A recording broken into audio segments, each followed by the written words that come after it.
धीरे धीरे कल हमने देखा कि पार्स कुमार का जन्म हुआ था। अब धीरे धीरे उनकी आयु 30 वर्ष की होने वाली है। ऊंचाई उनकी 7 हाथ थी। कुमार काल 30 वर्ष का था। उन्होंने राज्य नहीं किया, तथापि उनका प्रतिदिन वस्त्र परिवर्तन करने के लिए देवगण आते थे। अभी दरबार में अपने सुंदर महल में माता बामा देवी और अश्वसेन विराजमान हैं। प्रातः काल का समय है। राजकुमार पार्श्वनाथ दरबार में आ रहे हैं। जब वो आएंगे तब आप सब खड़े हो जाएंगे। राजकुमार पार्श्वनाथ की, राजकुमार पार्श्वनाथ की, राजकुमार पार्श्वनाथ की, राजकुमार पार्श्वनाथ की। बैठ जाएं, सभी बैठ जाएं। और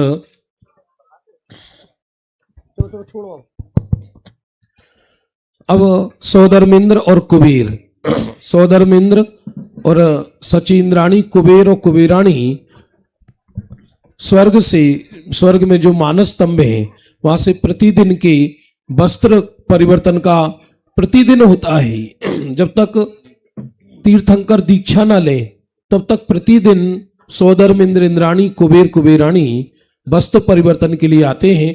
आज वो वस्त्र परिवर्तन के लिए आ रहे हैं। आइए सौदरमिंद्र, कुबेर, कुबेराणी। आनंद अवसर आज सुरगण आए नगर में। आनंद अवसर आज सुरगण आए नगर में।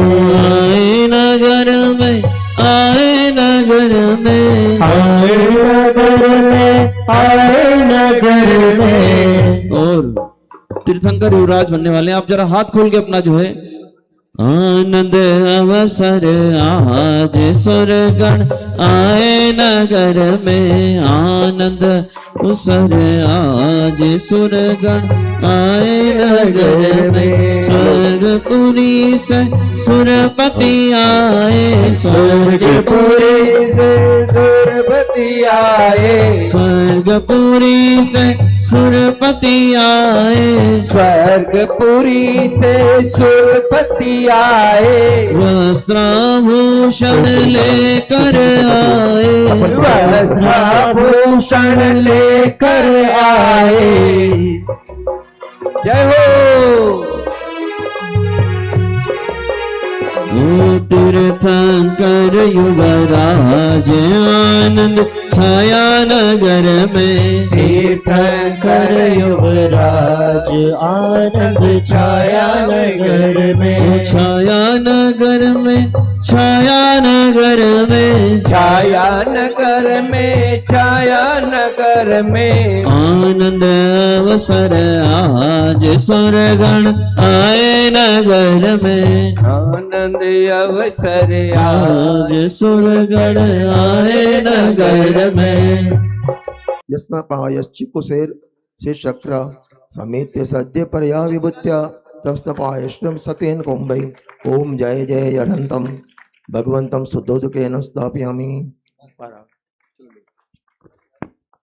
सुंदर स्वर्ण कलश ले आए, सुंदर स्वर्ण कलश ले आए। निर्मल जल से तीर्थंकर का, निर्मल जल से तीर्थंकर का। मंगलमय शुभ नवन कराए, मंगलमय शुभ नवन कराए। और अरे परिणति शुद्ध बनाय भविजन आए नगर में। परिणति शुद्ध बनाय भविजन आए नगर में। तीर्थंकर युवराज सुरगण आए नगर में। तीर्थंकर आए नगर में।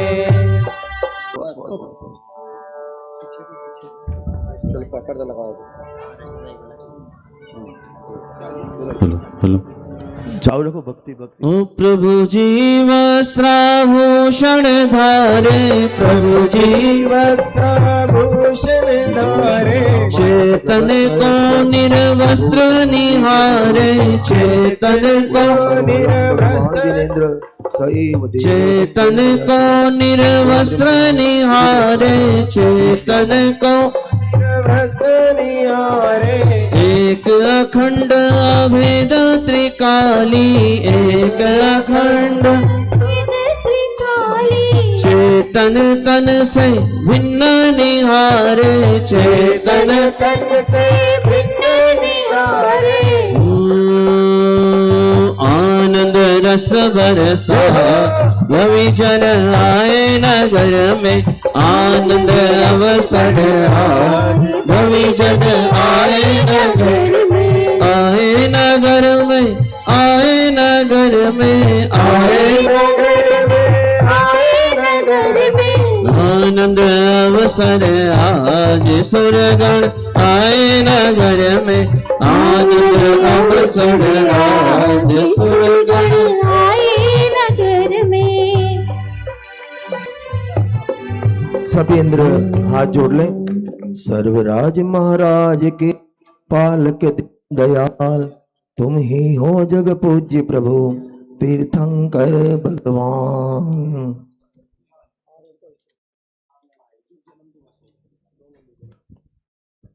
हाँ जी संजय जी।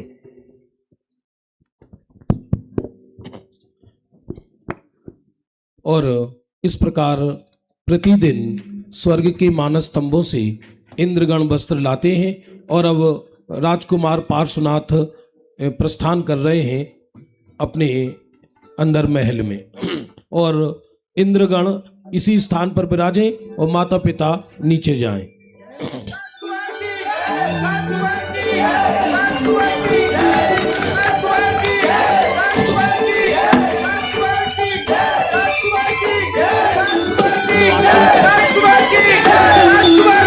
और इंद्र इंद्राणी ऊपर ही अपना स्थान ग्रहण करें। सौदर्मिंद्र का दरबार लगा हुआ है। मैं महामहिम सौदर्मिंद्र महोदय से निवेदन करता हूं, देखो ये कोई जरूरी नहीं है कि इंद्रगण 24 घंटे राग रंग की बातें करते हो।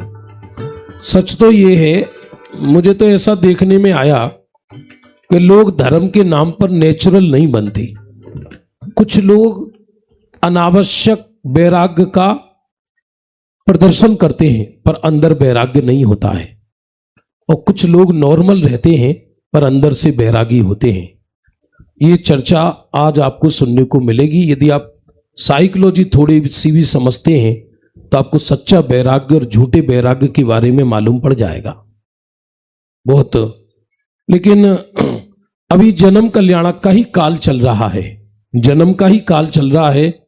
मैं स्वर्ग की देवियों से निवेदन करता हूं वे मंगलाचरण करके सभा की कार्यवाही प्रारंभ करें। देवियां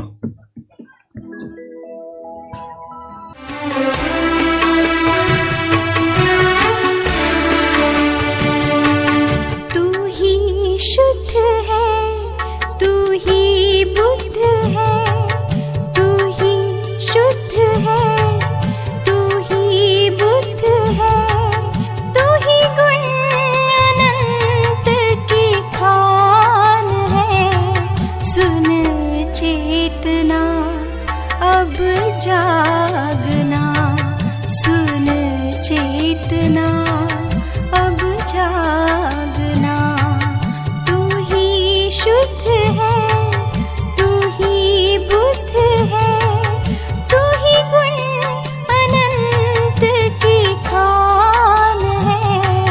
सुन चेतना अब जागना, अब जागना, सुन चेतना।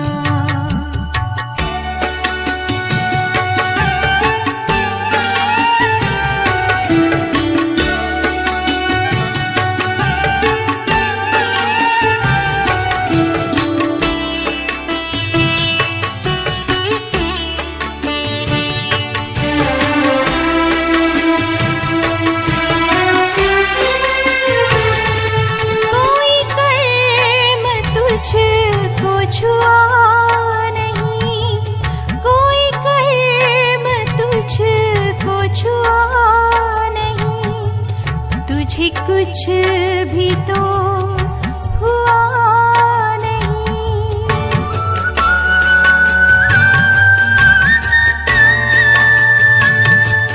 तू ही ज्ञेय ज्ञाता ज्ञान है, अंतर में तू भगवान है। सुन चेतना अब जागना, अब जागना, सुन चेतना।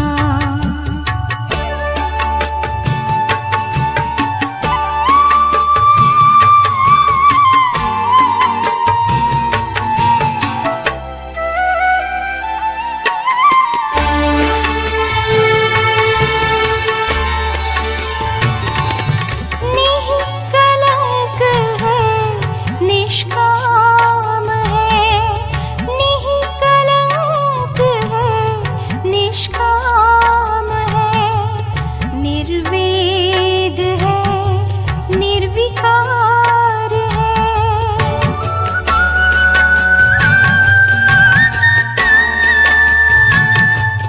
निर्दोष है, निष्पाप है, निर्लोभ निराकार है। सुन चेतना अब जागना, अब जागना, सुन चेतना।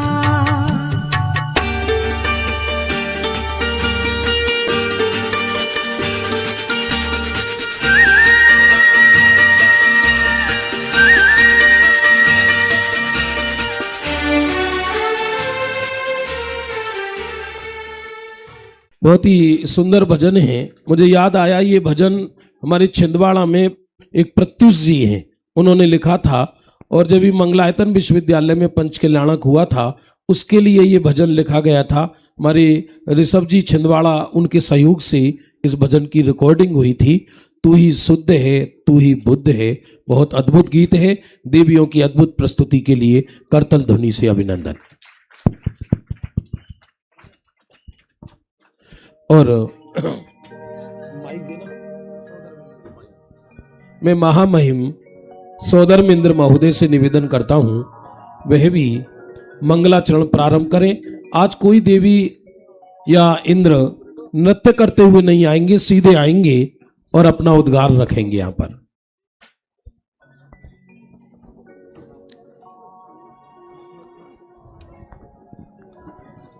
अपूर्व अवसर एवो क्यारे आवसे, क्यारे थैसो बाह्यांतर निरग्रंथ जो। सर्वसबंधनु बंधन तीक्षण छेदिने, विचर सुकव महत्पुरुष ने पंथ जो। शत्रु मित्र प्रत्यवर्ते समदर्शिता, मानय माने वर्ते तेज स्वभाव जो। जीवित के मरणे नहीं न्यूनाधिकता, भाव मोक्षे पण वर्ते शुद्ध स्वभाव जो। एकाकी विचरतो वळी स्मशानमा, वळी पर्वतमा वाघ सिंह संयोग जो। अडोल आसन ने मन मानई शोभता, परम मित्रनो જાણે પામ્યા યોગ જો અપૂર્વ અવસર એવો ક્યારે આવશે. ये कोई साधारण बात नहीं है. सौदरमिंद्र महोदय ने आज वैराग्य पूर्ण मंगलाचरण किया है. उन मुनि भगवंतों को नमस्कार किया है जो जीवन और मरण को, शत्रु और मित्र को, महल को और शमशान को जो एक देखते हैं, और यदि तन में व्याघ्र भी खाए तो मैत्री भाव धारण करते हैं. ये कितना कहना सरल है. और जरा विचार करो, व्याघ्र तो छोड़ो, हमें किसी के वचन भी नहीं सुहाएंगे. यदि कोई हमारे प्रतिकूल होकर हमसे विरुद्ध वचन बोलता है तो हमें उसके प्रति द्वेष पैदा हो जाता है. लेकिन धन्य है दिगंबर बीतरागी मुनिराज के उपसर्ग करने वालों को भी मित्र की भांति देखते हैं कि अहो, ये हमारे वैराग्य को बढ़ाने के लिए आया है. सौदरमिंद्र महोदय आगे. वितरागी संतों की जय हो. दिगंबर जैन धर्म की जय हो. हे देवो, आज अचानक हमें ध्यान आया कि युवराज पार्श्वनाथ के 30 वर्ष व्यतीत हो चुके हैं. उनके दीक्षा का समय आ चुका है. अब हमें उनके तप कल्याणक महोत्सव की तैयारी करनी चाहिए. पार्श्वनाथ के जीवन का महत्वपूर्ण समय तो अब आया है कि जब वो नग्न दिगंबर संत के रूप में आत्म ध्यान करते हुए वन वन में विचरण करेंगे. मानो मुक्ति का मौन संदेश आर्यखंड को प्रदान करेंगे. मुक्ति का मौन संदेश, वचन के संदेश से मौन संदेश ज्यादा सशक्त होता है. वचनों का कोई चरित्र नहीं होता. वचन तो हमसे अच्छे एक सीडी बोल सकती है, एक टेप बोल सकता है. व्यक्ति का जो जीवन है वो ही चरित्र है. यदि वचनों से ही कल्याण का संबंध होता तो जिन बिंब सम्यक्त में निमित्त नहीं होती, लेकिन जिन बिंब सम्यक्त में निमित्त होती है जबकि बोलती नहीं है, तो आर्यखंड को मौन संदेश देंगे, क्योंकि मुनि बनकर भी वो उपदेश नहीं देते. मुनिराज, कैसा उनका अद्भुत स्वरूप है. सचींद्राणी. हे नाथ, धन्य है वो वैराग का पल जब पार्श्वनाथ युवराज समास्त्र परिगाल से मुक्त होकर मुक्ति के आंगन में विचरण करेंगे. धन्य है मुनिराज एवं उनका जीवन. माने वो तो चलते फिरते सिद्ध ही है. हे स्वामी, जब तक पार्श्वनाथ युवराज का तप कल्याणक मनाने के लिए हम बनारस नगरी में जाए, तब तक यहीं पर मुनियों की वैराग्य वर्षा की चर्चा की जाए. बहुत सुंदर.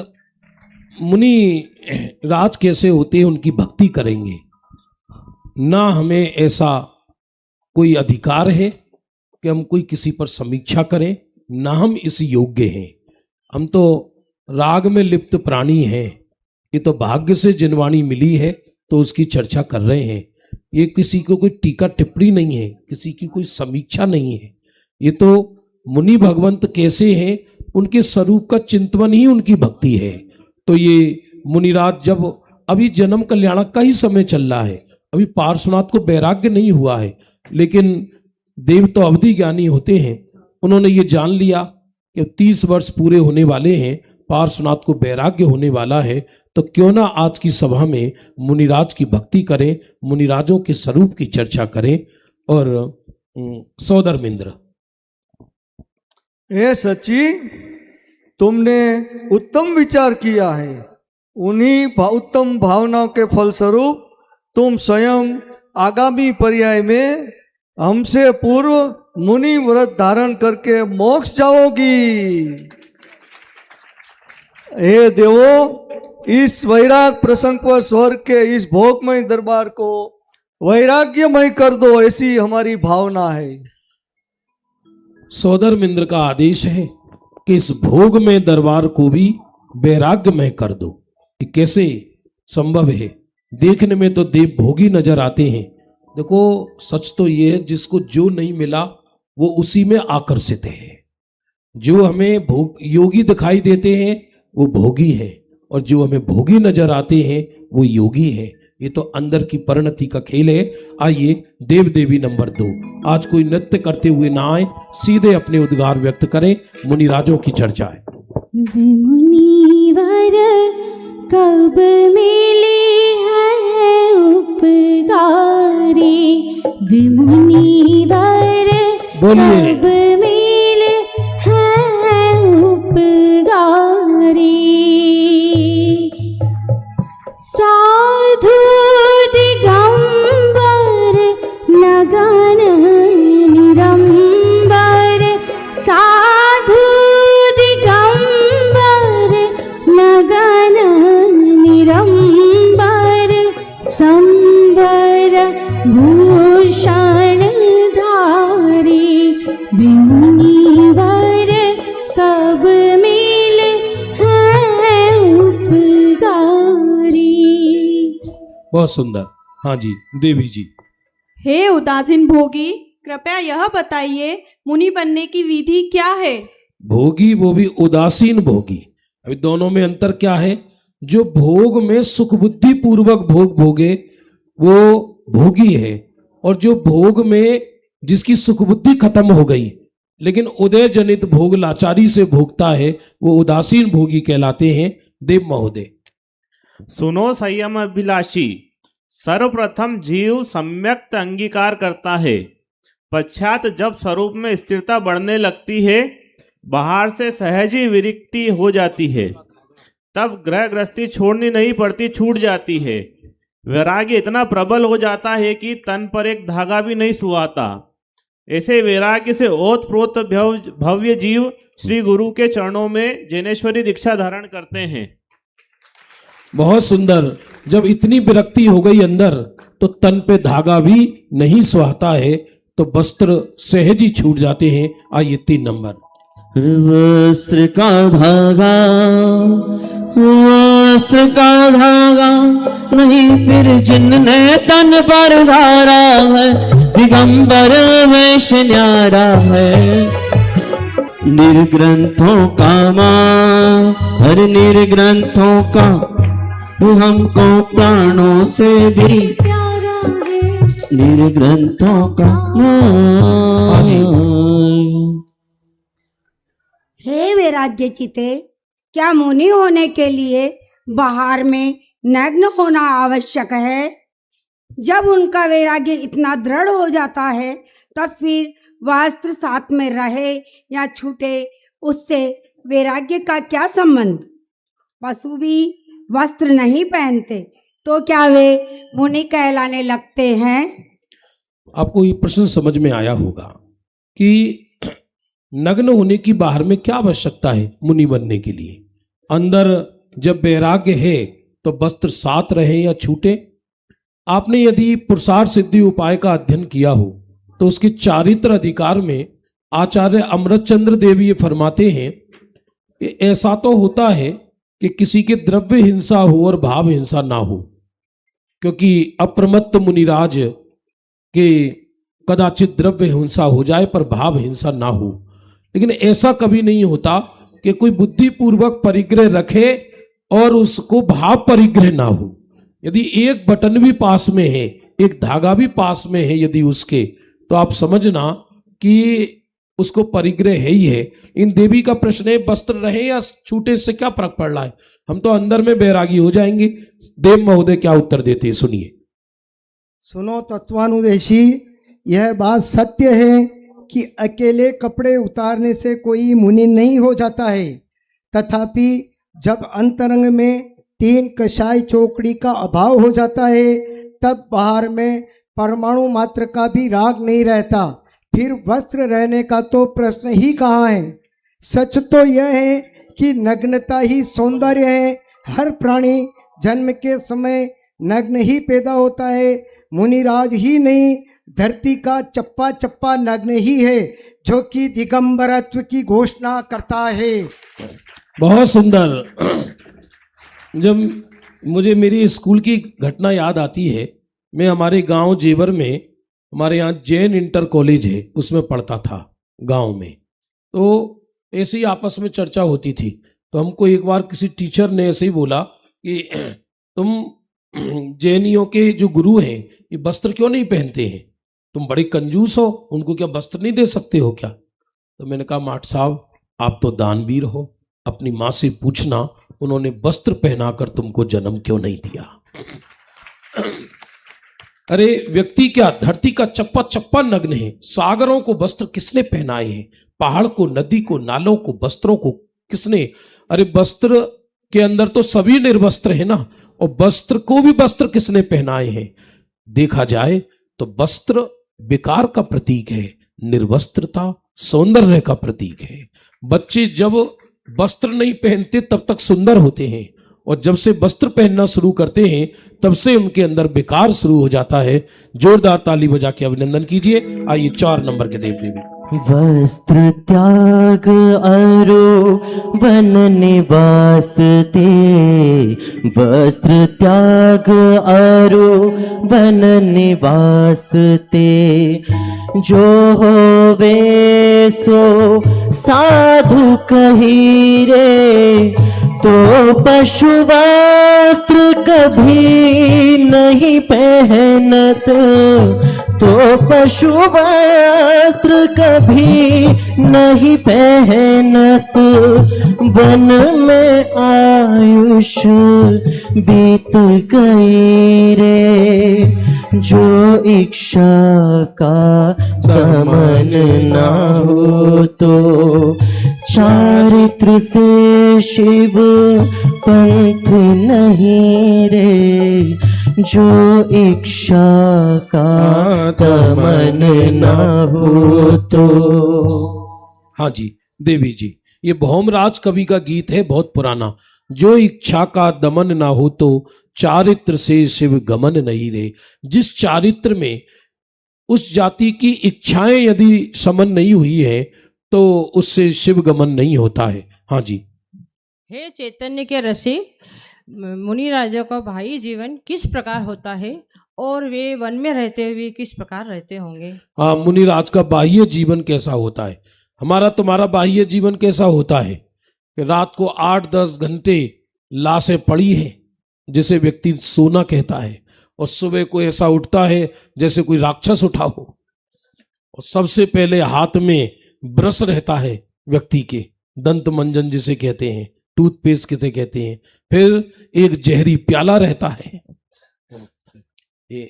फिर क्या रहता है, फिर क्या रहता, हर व्यक्ति नहा कर, अरे व्यक्ति पानी से नहीं नहाता, कर्म चेतना के जल से नहाता है, क्योंकि अनादि से इसका माथा कर्म से जल रहा है। और सुबह सुबह उठकर पढ़े लिखे मूर्ख गले में टाई कस कस के, हाथ में सूटकेस ले लेकर ऑफिसों को जाते हैं, ऐसा लगता है जैसे धरती को जीतने जा रहे हैं पागल। भाई साहब क्या धरा है इसमें? ये हमारा तुम्हारा जीवन है। देखिए मुनिराज का जीवन कैसा होता है ये देव महोदय बताएंगे। हे करुणा बुद्धे सुनो, मुनिराज बाह्य में पंच महाव्रत, पंच समिति, पंच इंद्रिय जय, षट आवश्यक और शेष सप्त गुण, इस प्रकार 28 मूल गुणों को अखंड पालन करते हैं। ज्ञान ध्यान में लीन, जगत प्रपंचों से दूर, अलौकिक वृत्ति को धारण करने वाले होते हैं। अहिंसा और सुचिता का उपकरण मात्र पिच्छी और कमंडल उनके पास होते हैं। बहुत सुंदर, बहुत सुंदर। 28 मूल गुण को अखंड पालन करते हैं, और वो भी पालन करते, पालन करने का भार है उनके सर पर, ऐसा नहीं है। जैसे एक माता होती है और अपने बच्चे को गोद में खिलाती है, तो उसके सिर पे ड्यूटी होती है क्या? उसके ड्यूटी हो जाए, यदि धर्म ड्यूटी बन जाए तो उसकी ब्यूटी नष्ट हो जाए। अब ये ऐसा ही हो रहा है, हर कोई व्यक्ति वो ड्यूटी मानता, पूजन मेरी ड्यूटी है, सामायिक मेरा ड्यूटी है, सावधान रीढ़ की हड्डी सीधी कर लो, नाक की टुंटनी पे ध्यान लगाओ, सब पगला है ये धर्म क्षेत्र की। अरे यदि क्रिया ड्यूटी बन जाए तो उस क्रिया तुम्हारे सर को खा जाएगी, भारी भार होगा। सच बात तो यह है कि मुनिराज का जीवन ही सहज ऐसा होता है कि उसे पढ़े लिखे ज्ञानी 28 मूल गुण कहते हैं। आइए नेक्स्ट देव देवी। मूल गुण पालन जिनका सहज जीवन, मूल गुण पालन बोलिए। जिनका सहज जीवन, निरंतर संवेदन, निरंतर संवेदन, एक ध्रुव सामान में ही सदा रमते, एक ध्रुव सामान में ही सदा रमते, रत्नत्रय आभूषण, निर्विकल्प अनुभव, बोलिए निर्विकल्प,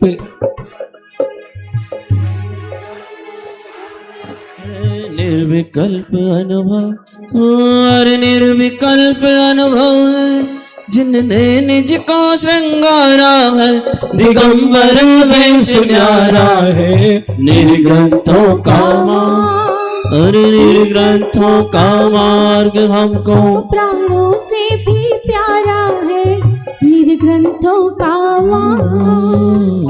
बड़े मुनिराजों का बड़ा ही सहज वर्णन चल रहा है, सहज। आइए 5 नंबर के देव देवी। हे एकांत प्रिय देव, मुनिराज अकेले वन में क्या करते होंगे? क्या वे निराश नहीं होते? सुनो देवी, तुम्हारा प्रश्न अच्छा है। अरे मुनिराज तो अपने स्वरूपानंद में मग्न रहते हुए प्रति समय प्रचुर आनंद का भोग करते हैं। वे अकेले कहाँ हैं?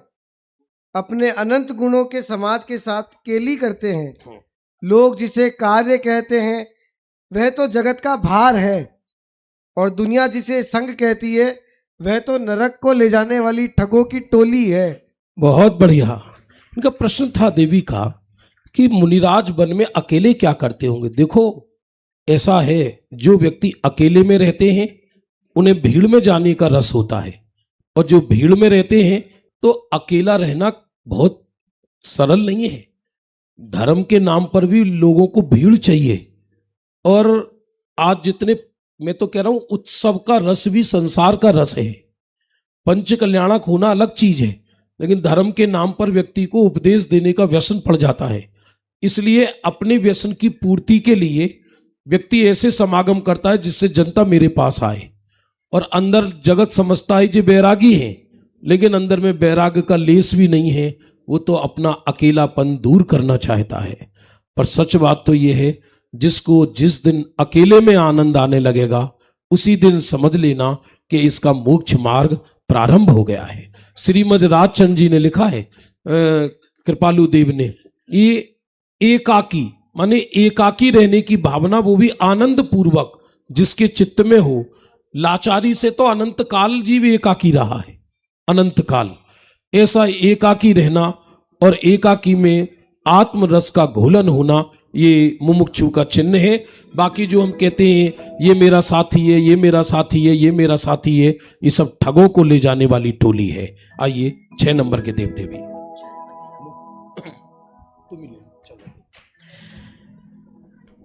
विमुनिवर कब मिली है उपकारी, कंचन कांच बराबर जिनके, जोड़ी पुत्यों हितकारी।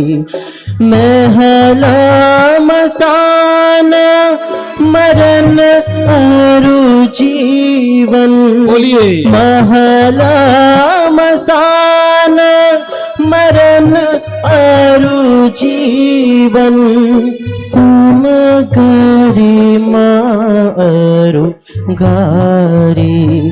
विमुनिवर कब मिली है उपकारी।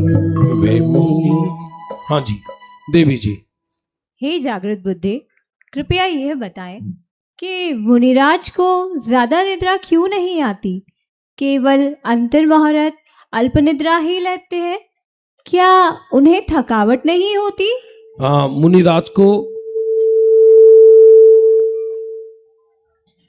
मुनिराज को ज्यादा निद्रा क्यों नहीं आती? ये इस ज्यादा इसलिए लिखा, कुछ तो आती है ना। कोई माइक हमिंग कर रहा, नीचे मत रखो। तो ज्यादा निद्रा क्यों नहीं आती है? अंतर्मुहूर्ती निद्रा लेते हैं, और लेकिन निद्रा का भी रस नहीं है। वास्तव में निद्रा का रस संसार का रस है। जिनको अधिक निद्रा आती है वो अंदर से मानसिक रोगी होते हैं। मैंने देखा कि लोग किसी दिन 12 बजे सो जाएं तो सुबह उठेंगे नहीं, और माँ बाप कहेंगे उठो उठो, अरे रात तो हम थक गए। तुम धरती के चक्कर लगा के आए जो थक गए? ऐसा तुमने क्या कर दिया? कौन सा पहाड़ ढो दिया? कि अरे मुनिराज डेली विहार करते हैं, 3 दिन से अधिक एक नगर में नहीं रह सकते चातुर्मास को छोड़कर, ऐसा आगम का कथन है। तो मुनिराज जब गमन करते हैं तो जिस दिन गमन करते हैं उस दिन जाकर उस दिन भी अंतर्मुहूर्त निद्रा आती है, उससे अधिक निद्रा नहीं आती। और यहाँ व्यक्ति सुबह सोता है, दोपहर सोता है, शाम को सोता है, जिसे देखो वही लुढ़क रहा है। बस में, ट्रेन में, थक गई। भाई साहब, थके हो तुम अपनी तृष्णा से, थके हो अपने विषय कसाय से, थके हम इस चीज से कि अपने माथे को दूसरी जगह मार रहे हैं। थकावट मानसिक है, शारीरिक नहीं है। शारीरिक थकावट तो मात्र अंतर मुहूर्त की निद्रा से ही दूर हो जाती है। तो इनका प्रश्न है कि मुनिराज को ज्यादा निद्रा क्यों नहीं आती? देव महोदय। सुनो प्रिय, जिस प्रकार जंगल में एकाकी भ्रमण करने वाले राहगीर को अपने रत्न लुट जाने से निद्रा नहीं आती, उसी प्रकार मुनिराज को अपने रत्नत्रय लुट जाने के भय से निद्रा नहीं आती। अरे वह तो अनंत काल के लिए स्वरूप में विश्राम करने का ही प्रयत्न करते हैं, भला उनको थकावट कहाँ? जगत जिसे निद्रा कहती है वह तो मूर्छा की बीमारी है। हाँ, जगत जिसे निद्रा कहता है वह तो मूर्छा की बीमारी है। व्यक्ति पैकेज के पीछे भाग रहा है चारों तरफ। हर व्यक्ति, भाई साहब आपको जान के आश्चर्य होगा, अभी दुनिया में जितनी आत्महत्या हो रही हैं उनमें धनवान अधिक कर रहे हैं, धनवान अधिक आत्महत्या कर रहे हैं। बड़े बड़े पैकेज है, काम के बोझ से माथे थके जा रहे हैं। 8 बजे के घर से निकलते हैं और 10 बजे घर में घुसते हैं, और फिर पेट को कबाड़ा बना के खा के फिर सो जाते हैं, और मुंह से फपू कर निकल रहे हैं और एकदम सो रहे हैं। और माँ बाप को सबको बहुत बड़ा लंबा पैकेज है। भाई साहब, मुर्दे अच्छे हैं उनसे तो, क्योंकि पूरा जीवन किस में गया? रात सोने में गई और दिन सुबह शाम तक कंप्यूटर में माथा फोड़ने में गया। आदमी उसमें घुसा हुआ है। आगे 5 साल बाद नहीं, हर 10 घर में से एक पागल होगा, और पागल शुरू हो गए हैं, कम नहीं है। आंखें फोड़ फोड़ के पागल हो गया। अभी भी कुछ लोग ऐसे हैं यहाँ पर बैठे हुए, मोबाइल में ऐसे गाड़े बैठे हैं, मंगल ग्रह पे इनका मैसेज आने वाला है, चांद की रजिस्ट्री करा लेना।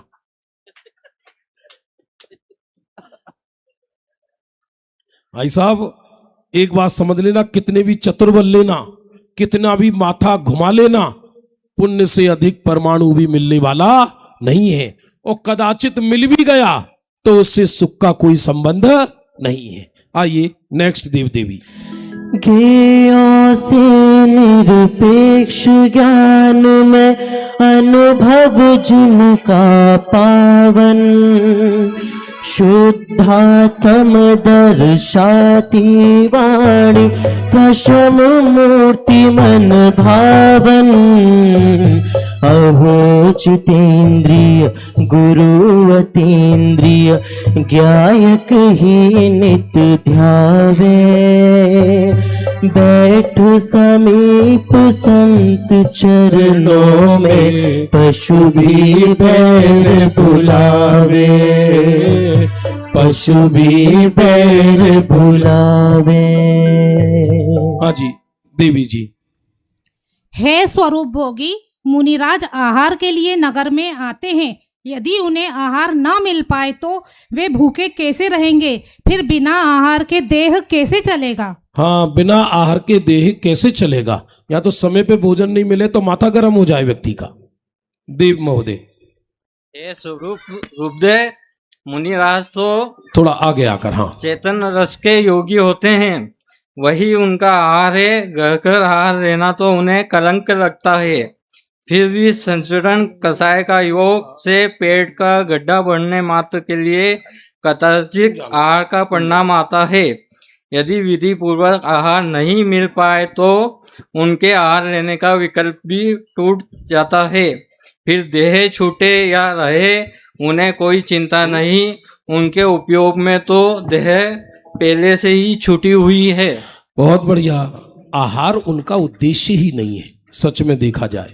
अरे पेट का गड्ढा तो हमसे अच्छा कुत्ता बिल्ली भर लेते हैं, क्योंकि हमें पेट का गड्ढा भरने के लिए उपयोग जलाना पड़ता है और कुत्ता बिल्ली को पेट का गड्ढा भरने के लिए उपयोग नहीं जलाना पड़ता। आप जिससे मिलो वही कहेगा, पढ़ा 10 ग्रंथ पढ़ने वाला भी ये कहता है पापी पेट का सवाल है। तो तुम में और दुनिया वालों में अंतर क्या हुआ?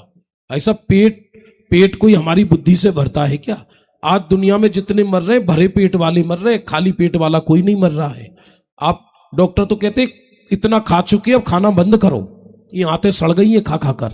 यहाँ तो मुनिराज को आहार का उद्देश्य ही नहीं है, वो तो निकले पेट का गड्ढा भरने के लिए, और यदि कदाचित आहार ना मिले तो वो अंतराय वो नहीं मानते, जगत अंतराय कहता है, वो तो स्वरूप में आनंद भोगते हैं। ऐसे होते हैं मुनिराज। आइए नेक्स्ट, थोड़ा फास्ट लेंगे अब हम। धन्य मुनिराज हमारे हैं, धन्य मुनिराज हमारे हैं, धन्य मुनिराज हमारे हैं, धन्य मुनिराज हमारे हैं।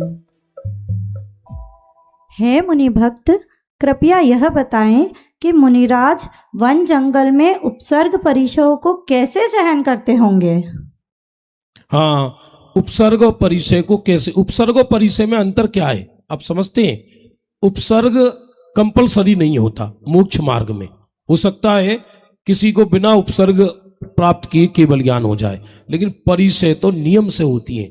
अरे अरहंत भगवान के भी 11 परिचय मानिए उपचार से। उमा स्वामी महाराज ने तत्वार सूत्र में लिखा, एकादश जिने 11 माने मोक्ष मार्ग में मुनिराजों के परिचय तो नियम से होती है। देव महोदय। हे देवी, मुनिराज की आत्मा पर तो उपसर्ग होता ही नहीं, देह पर जो बाह्य उपसर्ग दिखाई देता है, मुनिराज उस समय कछुए की भांति अपने उपयोग को समेटकर स्वरूप में लीन हो जाते हैं। परिचय और उपसर्ग तो उनके ज्ञान के मनोरंजन है। सच बात तो यह है कि उपसर्ग परिचय मुनिराज के मित्र होते हैं। उपसर्ग के काल में भी मुनिराज केवल ज्ञान तक को प्राप्त कर लेते हैं। बहुत बढ़िया। मनोरंजन है, इसका अर्थ क्या है? उपसर्ग और उन तो ज्ञान का विषय है उनका, उनके लिए कोई उसको परेशान कर दे उपसर्ग परिचय, ऐसा नहीं है। कछुए की भांति अपने उपयोग को अंदर समेट लेते हैं। आइए 9 नंबर के देव देवी। गुरुवर थारी परिणति अंतरमयी, गुरुवर थारी परिणति अंतरमयी,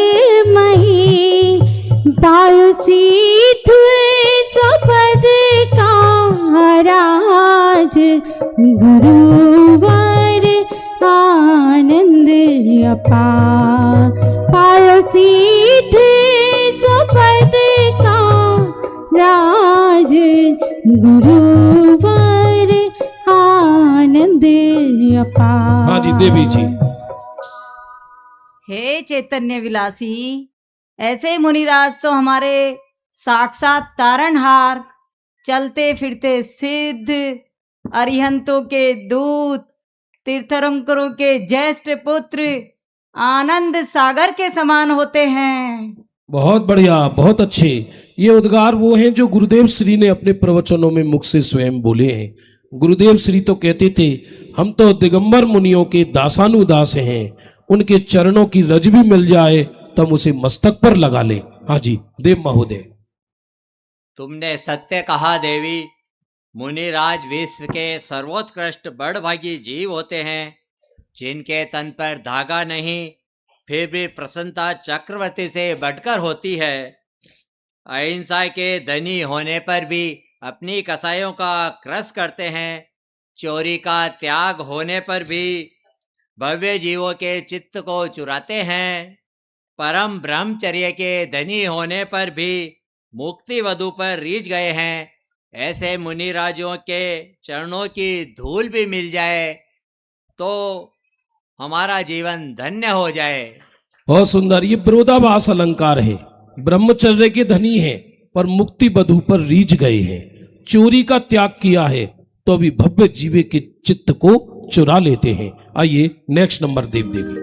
पलकन से मग झारो गुरु मैं तो पलकन सो मग झारो गुरु मैं तो पलकन सो मग झारो। हे चैतन्य पुरुषार्थी, मनुष्य गति के वे जीव धन्य हैं जो परम उत्कृष्ट पुरुषार्थ करके मुनि धर्म अंगीकार करते हैं। अरे मनुष्य, भव मात्र सम्यक दर्शन के लिए नहीं, उसे तो तिर्यंच भी धारण कर लेते हैं। मनुष्य भव तो संयम धारण करके मोक्ष जाने के लिए है। बहुत बढ़िया। अकेले सम्यक दर्शन के लिए मनुष्य भव नहीं मिला, ये तो त्रियंच भी धारण कर लेते हैं। मनुष्य भव तो संयम धारण करने के लिए है। आइए 10 नंबर के देव देव महोदय पहले उत्तर दीजिए। हाँ देवी, यह बात परम सत्य है, किंतु खेद है कि जो जीव उत्तम मनुष्य पर्याय पाकर भी उत्तम तप धारण नहीं करता, वह जीव मानो रत्नों की भगोनी में चंदन की कलची से विषय कसाय की कड़ी बनाता है। कुछ समझ में आया नहीं आया? आया होता तो ताली बज जाती। ये मनुष्य भव पाया और संयम धारण ना करे तो रत्नों की भगोनी में चंदन की कलची से कड़ी बनाता है। इसका अर्थ क्या? रत्नों की भगोनी माने डायमंड पॉट। किसी ने एक देव प्रसन्न हो गया किसी व्यक्ति पर, बोले लो हम तुम्हें ये रत्नों का बर्तन देते हैं। अब वो खुशी खुशी अपने घर पर लाया और अपनी पत्नी से कहा देखो आज एक देव ने हमको ये सोने इसकी रत्नों की भगोनी दी है। तो छीन कर बोली आज तो मैं इसमें कढ़ी बनाऊंगी। पागल, किस अशुभ घड़ी में फेरे पड़े। ये रत्नों की भगोनी से जन्म जन्म की दरिद्रता दूर होती है, तो इसमें कढ़ी बनाएगी। तो ये मनुष्य भव रत्नों की भगोनी कहा, और जो संयम धारण करने के लिए कहा, और जो संयम धारण ना करके केवल विषय कसाई में समय व्यतीत करते हैं, वो उसमें विषय कसाई की कढ़ी बनाते हैं। आइए नेक्स्ट। जिया कब तक लचेगा संसार विकल्पों में, जिया कब तक लचेगा संसार विकल्पों में। हे आत्मचिंतक, यह जीव दुर्लभ और उत्कृष्ट मनुष्य पर्याय पाकर भी आत्म कल्याण क्यों नहीं करता? ये उत्कृष्ट दुर्लभ मनुष्य पर्याय पाकर जीव आत्म कल्याण क्यों नहीं करता? माथा 24 घंटे इस बात के लिए रहता है। मैं किसी व्यक्ति की बात नहीं कर रहा, मतलब वो उसे इसी पर्याय की चिंता रहती है। तो एक 24 घंटा परिग्रह में सुख बुद्धि रहती है। कभी आप अपने कलेजे का ऑपरेशन करके देखना, डॉक्टरों से तो बहुत कराया अपने ज्ञान से, तो बूढ़ा हो उम्र बीतती चली जाती है, परिग्रह में सुख बुद्धि नहीं जाती। हर व्यक्ति सुबह 5 बजे से उठ के रात को 11 बजे तक और सोते समय भी बस यही इकट्ठा सोचता है कि मेरे पास परिग्रह कैसे इकट्ठा हो, मैं कैसे लूट मार करूं, कैसे मैं धरती की चीजें हड़पूं। क्योंकि उसके चित्त में यही है। मनुष्य पर्याय पाकर पढ़ा लिखा हो, अनपढ़ हो, विद्वान हो, कोई हो, हर व्यक्ति इसी में लगा है।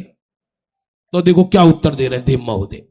सुनो अंतर्मुखी, जिस प्रकार मक्खी गंदी पर लिपटकर तड़पती है, शहद का लोभी मक्खी काटने पर भी भयंकर पीड़ा को नहीं देखता, भौरा कमल सुगंध के लोभ में अपने प्राणों के संकट को नहीं देखता, इसी प्रकार संसारी प्राणी विषयों के लोभ में अज्ञान अंधकार में डूबा हुआ आत्म कल्याण नहीं करता। बहुत बढ़िया। आइए नेक्स्ट देव देवी। हाथ में पीछे कमंडल ध्यान आत्म राम का, छोड़ कर घर बार दीक्षा की घड़ी कब आएगी। हाँ जी। धन्य हे वैराग्य चिंते, धन्य है वे मुनिराज जो विषयों की आशा को छोड़कर एक विज्ञान घन आत्मा का अनुभव करते हैं। जगत का कोई वैभव उनको रिझा नहीं सकता है, रिझाने में समर्थ नहीं है। सच तो यह है कि संसारी विषय कसाई जीवों के लिए मोक्ष मार्ग असमर्थ है और मुनिराजों के लिए संसार अयोग्य है। बहुत बढ़िया, जोरदार ताली से अभिनंदन करें। सच तो ये विषय कसाईयों के लिए ये मुनि दशा भयकारी है और मुनिराजों के लिए संसार अयोग्य है। मुनिराज संसार के लिए बने ही नहीं है। आइए, हाँ देव महोदय। तुमने सत्य कहा देवी। अरे बड़े बड़े चक्रवर्तियों के पुत्र राजकुमार भी आत्मा को उपादेय जानकर वे भी जब सम्यक दर्शन सहित आत्मा का अनुभव करने के लिए वन में जाते हैं, तब वे कहते हैं, माता मुझे इन भोगों में कहीं अच्छा नहीं लगता। जहाँ मुझे अच्छा लगता है ऐसे स्वरूप में ही मैं जाना चाहता हूँ। मैं हे माँ, तुझे आज जितना रोना हो रो ले। आज के बाद मैं भविष्य में किसी माँ को नहीं रुलाऊंगा। बहुत बढ़िया। अरे रोना हो तो रो ले मैया, तुझसे अरज है मोरी। आइए नेक्स्ट। हो तो रो ले मैया, तुझसे अर्ज है मोरी। लेकिन हमको बन जाना है, करो ना हमको देरी। लेकिन हमको बन जाना है, करो ना हमको देरी। मैं बन में ही जाऊं, मैं बन में ही जाऊं, निज ध्यान लगाऊं, निज ध्यान लगाऊं। क्योंकि विषयों में आनंद हमको आता नहीं। अरे इस झूठे जग में रहना हमको भाता नहीं। हाँ जी देवी जी। ये उत्कृष्ट बुद्धे, सच में मुनिराज तो वैराग्य से कोई अद्भुत ही होता है। मुनिराज का वैराग्य महल शिखर के शिखामणि है। वैराग्य का महल उसका शिखर और उसके शिखामणि। आहा, अंतर में वैराग्य है। आत्म आनंद की कैसी दशा है। बहुत सुंदर देव महोदय। हे देवी, अहो मुनिवर तो आत्मा के परम आनंद में झूलते झूलते मोक्ष की साधना कर रहे हैं। आत्मा के अनुभव पूर्वक दिगंबर चारित्र दशा द्वारा मोक्ष की सिद्धि होती है। दिगंबर साधु अर्थात साक्षात मुक्ति का मार्ग। अहो ये तो छोटे सिद्ध है। ऐसे मुनिराज के दर्शन हो तो महान आनंद की बात है। ऐसे मुनिराजों को तो हम दासानुदास है। हम उनके चरणाबिंद को नमन करते हैं। हाँ, धन्य है मुनि दशा। हम उनके चरणा माने मुनिराजों को छोटे सिद्ध कहा है। क्या गजब शब्द है, छोटे सिद्ध है वो। आइए 14 नंबर के देव देवी। एक जोगी चालो जाए, एक जोगी चालो जाए, एक जोगी चालो जाए, एक जोगी चालो जाए। चिदानंद नो रसियो भोगी विरागी चालो जाए। एक जोगी चालो जाए, एक जोगी चालो जाए, एक जोगी चालो जाए, एक जोगी चालो जाए। हे मुनिपद वांछक आहा, मुनिपना अर्थात परमेष्टि पद। मुनि तो अतीन्द्रिय आनंद में केली करते करते झूलते झूलते केवल ज्ञान प्राप्त करते हैं। अंतर स्वरूप में दृष्टि लगाकर स्थिर हो जाना ही मुनिपने का कर्तव्य है। अरे मुनिपने का यह कार्य यदि हमने नहीं किया तो हमने कुछ नहीं किया। बहुत बढ़िया। हाँ जी देव महोदय। हे मुनिधर्म प्रशंसक, अहो भावलिंगी मुनि अर्थात चलते फिरते परेश्वर, जो अंदर में आनंद कंद का झूला झूलते हैं और पंच महाव्रत के राग को जहर मधानते हैं। अहो जिनके दर्शन अहो भाग्य से होते हैं, जो आनंद की क्रीड़ा करते हैं, वह धन्य दशा अलौकिक है। अरे गणधरों का नमस्कार जिसे पहुँचे उस दशा की क्या बात। वह गणधर भी जिनको नमस्कार करते हो उस अलौकिक दशा की क्या बात, आइए 15 नंबर के देव देवी।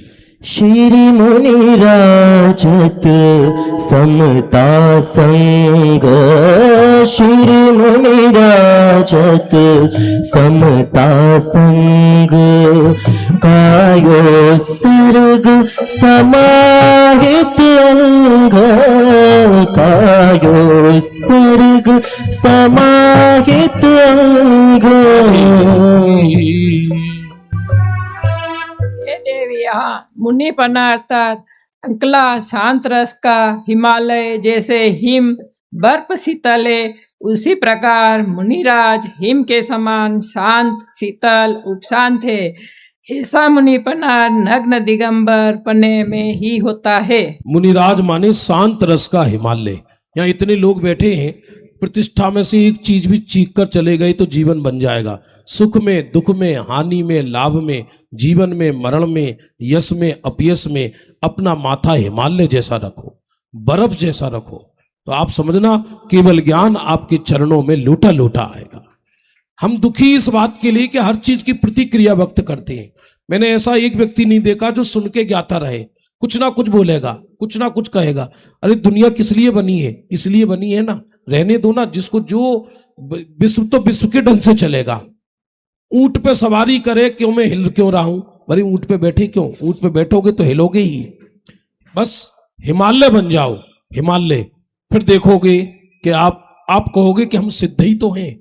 फिर जीवन जीने में मजा आएगा। अभी लाशों को ढो रहे हैं, दिन निकल जाए तो रात नहीं निकलती, रात निकल जाए तो दिन नहीं निकलता। धर्म में भी आनंद नहीं आ रहा क्योंकि ओढ़ा हुआ है जबरदस्ती, ढो रहे हैं, माथा तो जल रहा है गर्म। इसलिए शांत रस के हिमालय, उसका नाम है मुनिराज। हाँ जी। हे प्रशांत चित्ते, दिगंबर संत ने जो बात कही है वह अन्य कोई कह ही नहीं सकता है। वह बात अन्य मतों में तो हो ही नहीं। ओ केवल ज्ञान के साथ कुंक ने केवली का द्वार खोल दिया है। चलो कोई बात नहीं, देवी ने देव का बोल दिया, देव ने देवी का, कोई बात नहीं, अच्छी बात है, अच्छा है। ऐसा प्रेम होना चाहिए परस्पर। आइए नेक्स्ट नंबर के देवी। ग्रीष्म ऋतु शिखर के ऊपर, ग्रीष्म ऋतु शिखर के ऊपर, वे तो मगन रहे ध्यान में, वे तो मगन रहे ध्यान में। हाँ जी। हे पुजारी, मुनि प्रमद अप्रमद भाव के में झूलते रहते हैं। शास्त्र लिखते लिखते भी क्षण में निर्विकल्प आनंद की दशा आ जाती है। विहार के समय भी चलते चलते निर्विकल्प स्वरूप में लीन हो जाते हैं। अहो, ऐसी अद्भुत अलौकिक मुनि दशा होती है। परमेश्वर पद में उनका स्थान है।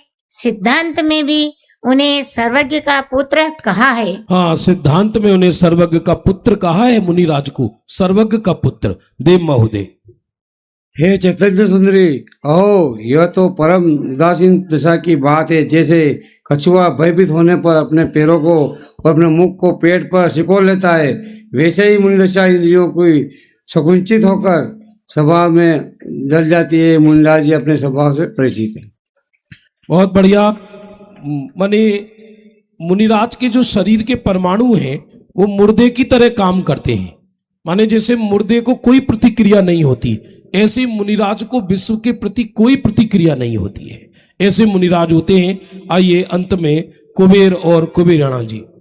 धन्य मुनिराज की समता, धन्य मुनिराज का जीवन, धन्य मुनिराज की स्थिरता, प्रचुर भरते स्वसंवेदन। हाँ जी, कुबेर इंद्राणी जी। हे अतीन्द्रिय गुणधारी धन कुबेर, भगवान से साक्षात भेंट करने के लिए निकले मोक्ष मार्गी मुनिवर, आनंद सागर में झूल रहे, हे अंतर के चैतन्य सागर में शांति का ज्वार आया है। आनंद सागर उछला है, रोम रोम में समाधि परिणमित हो गई है। जय हो उन मुक्ति सुंदरी के नाथ की, जय हो। हाँ, कुबेर महोदय। हे मुनिमन रंजने, लोग मुझे कुबेर कहते हैं। सच तो यह है कि मुनिराज ही वास्तव में धन कुबेर हैं, जो प्रति समय सकता धन जगत में लुटाते हैं। ऐसे संतों से मित्रता ही जीवन का सार है। अरे मेरा मन तो ऐसा करता है कि ऐसे संतों के चरणों में कुटिया बनाकर निवास करूं। अहो, अब सिद्ध भगवंत और संत हमें मित्र कहकर बुलावे तो ऐसे सिद्धों की मित्रता किसे नहीं रुचेगी। ऐसे संतों के चरणों में मेरा अनंतो नमस्कार। बहुत सुंदर। मित्रता करनी हो तो संतों से करो, रागियों से मित्रता मत करना। मित्रता करनी हो तो अपने से उत्कृष्ट भाव वाले किसे करना, अपने से नीचे चरित्र वाले के साथ मित्रता मत करना। कोई बड़े गुण वाला ना मिले तो समान धर्मी से मित्रता करना, और यदि कुसंगी से मित्रता करी तो तुम्हें नरक ले जाएगा। देख लेना आप, जैसे आपको मान लो अभक्ष भक्षण करते हैं और आपका मित्र भी ऐसा ही मिल जाए, नहीं नहीं, ये तो शुद्ध है, जैन के यहाँ से आई है, हमें क्या है, हमें क्या, हम लुल्लू थोड़ी घुस रहे हैं इसमें, ऐसा। तो वो जैसा मित्र होगा वो धीरे धीरे वैसा ही भ्रष्ट हो जाएगा। इसलिए आप उत्कृष्ट संयमी के साथ मित्रता करो तो आपका जीवन अच्छा बना रहेगा। और अंत में सौधर्मेंद्र महोदय। हे देवो, अहो मुनिराज तो साक्षात मोक्ष मार्ग है, उनकी महिमा की क्या बात।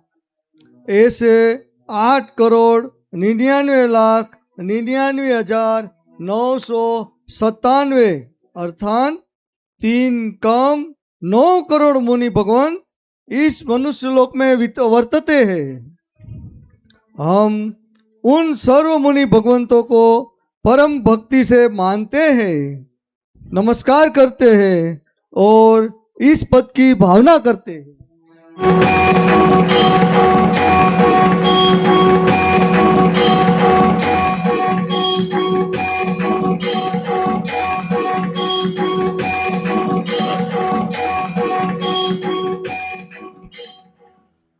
जैसे जन्म के समय इंद्रासन कंपायमान हुआ था, वैसे आज पुनः इंद्रासन कंपायमान हुआ और सौधर्मेंद्र महोदय अवधि ज्ञान नेत्र से आसन कंपायमान होने का कारण बताते हैं।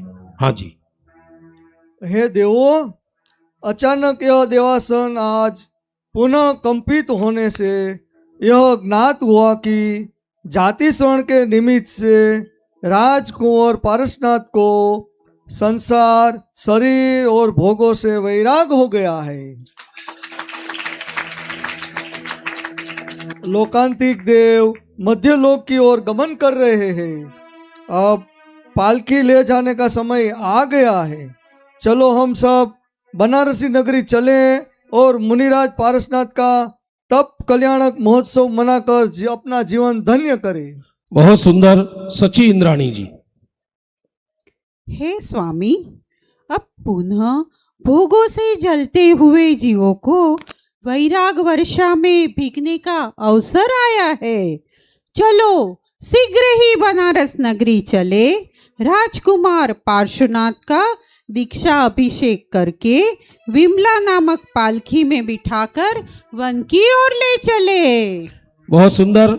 ध्यान देंगे, ये देवगण को पहले ही अवधि ज्ञान से मालूम पड़ गया कि युवराज 30 वर्ष के हो गए हैं। हम बनारस नगरी में देखेंगे उनका 31वां जन्म महोत्सव मनाया जा रहा है और उस समय उनको कैसे वैराग्य आता है। तब तक देवगण बनारस नगरी की ओर प्रस्थान करें।